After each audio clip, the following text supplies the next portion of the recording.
everybody. Thanks for watching this episode of Mike and Olive Review Things. My name's Olive, and this is my dad, Mike.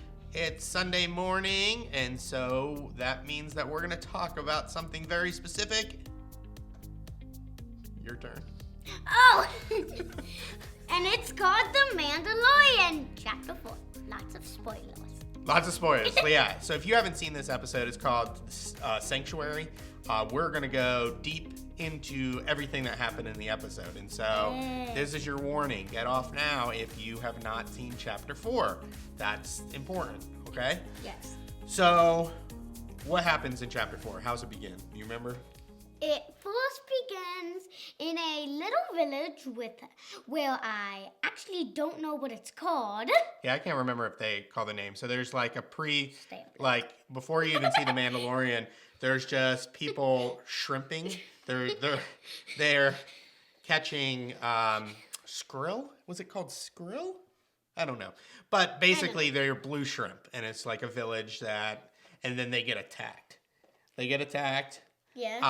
And we don't exactly know who these people are or why are they getting attacked. And then it cuts to the Mandalorian and Baby Yoda. Baby Yoda. And they're trying to find a planet so that they can get away from all the Imperials that are going to be coming after them, as well as all of the bounty hunters that are going to be coming after them. So at the end of Chapter 3, they fought their way off the planet with the help of the other Mandalorians that came out of hiding. And so they go to this planet, and they think, oh, this is going to be great. This is going to be fine. And they go to a little tavern, and they get some bone broth for Baby Yoda. Oh, and the Mandalorian followed this lady or something, and then they were fighting, and then they stopped, and Baby Yoda was right there being like this.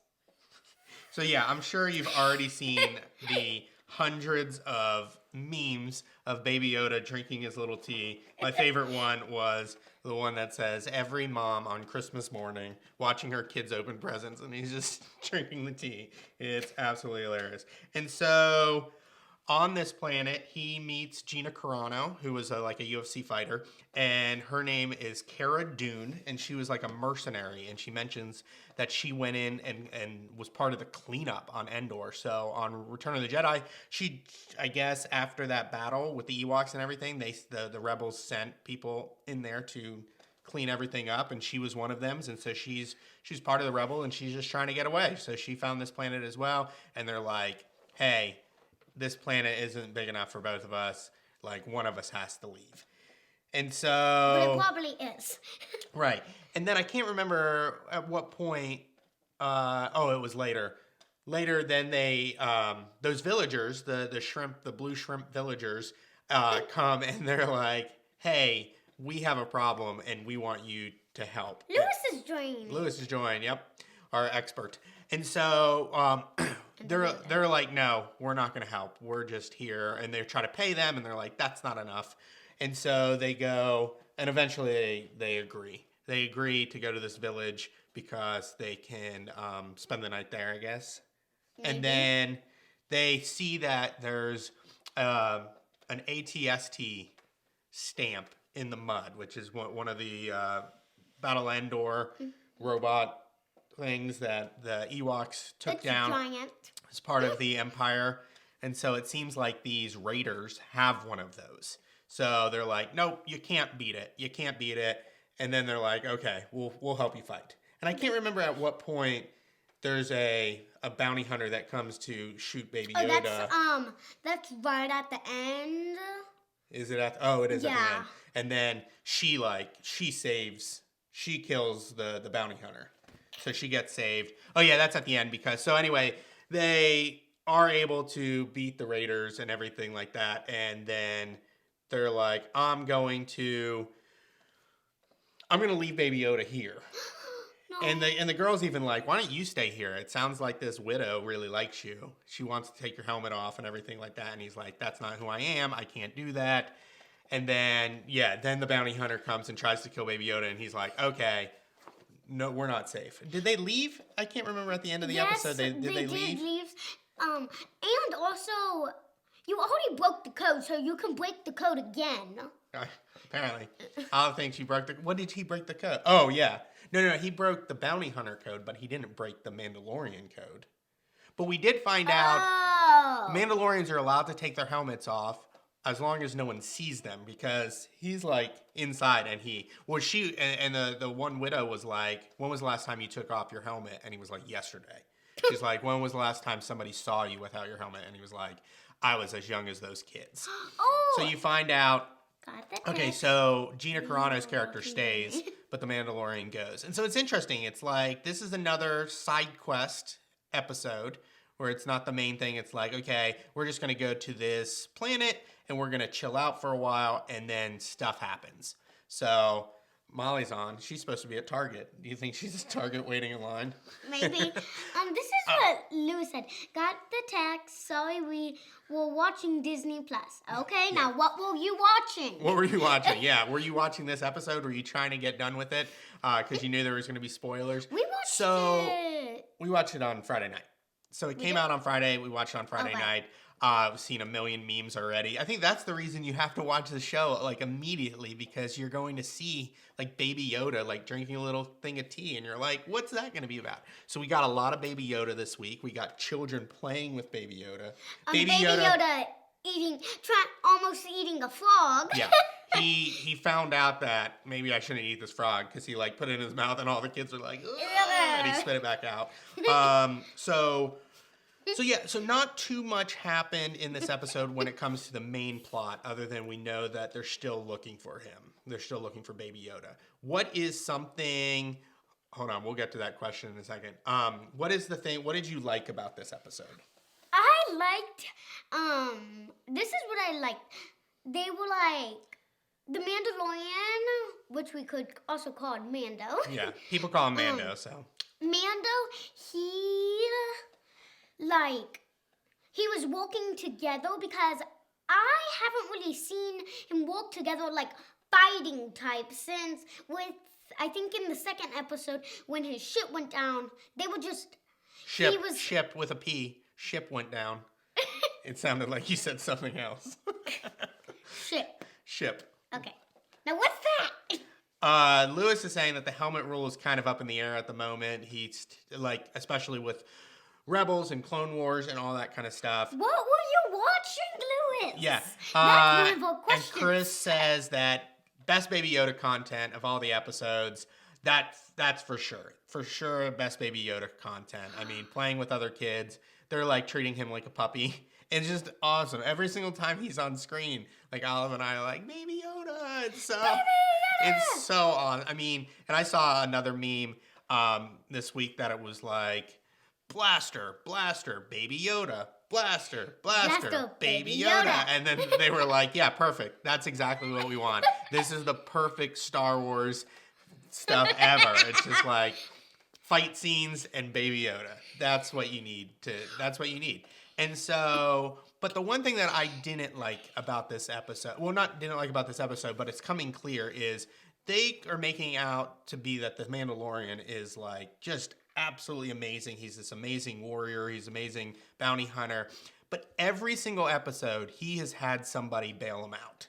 So in the first episode, the bounty droid, like if the bounty droid didn't come and shoot everybody and help him, he wouldn't have survived. And then he shoots the bounty droid. And then in the second episode, the character that says, I have spoken, he bails him out with the Jawas. And Baby Yoda bails him out when he's fighting the Mudhorn. And then in the third episode, all of the Mandalorians have to bail him out. And in the fourth episode, Gina Carano has to bail him out. So it's like, hey man, he keeps on saying, oh, I do this by myself, I'm a loner and everything, but he needs this help. Yes. And so maybe he's a really, really good bounty hunter. He's really good at finding somebody who is like that needs to be arrested and freezing them. But then everything else, like all those extra things, protecting a child, trying to find sanctuary, all that kind of stuff, maybe he's just terrible at. And I think that's kind of the point. I think that's obviously if he was great at everything, there would be no conflict.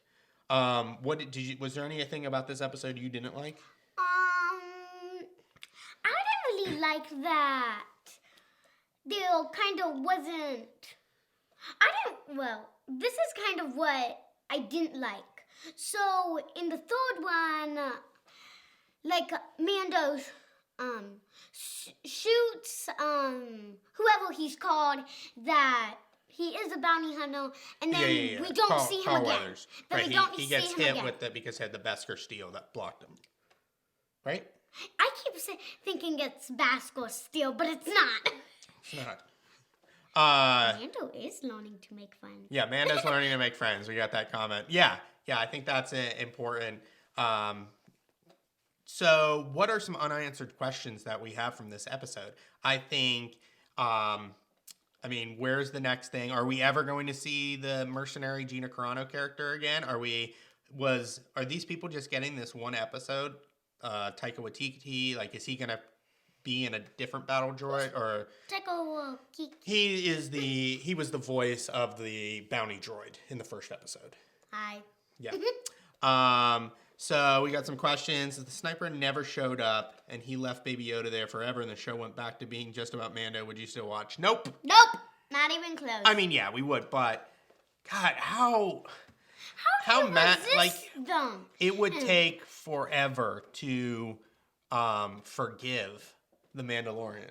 Yes, because they're going to capture him without his help. Like, he has to. I think in the second or third episode, Carl Weathers is like, "Hey, if you're upset, why don't you go to complain to the New Republic?" And he's like, "Yeah, whatever." I think that's where we're going. I think he has to have some kind of help when it comes to the actual government entity of being like, we have to hide this person.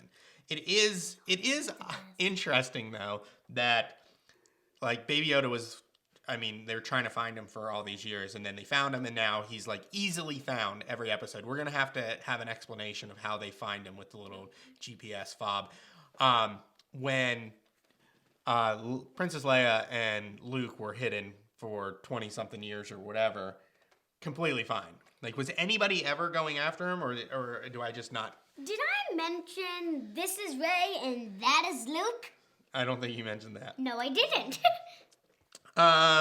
Yeah, Lewis says, I think it's possible that the droid's operating system to be transferred to a new body. Yeah, I would imagine all the bounty hunter droids are Taika Waititi.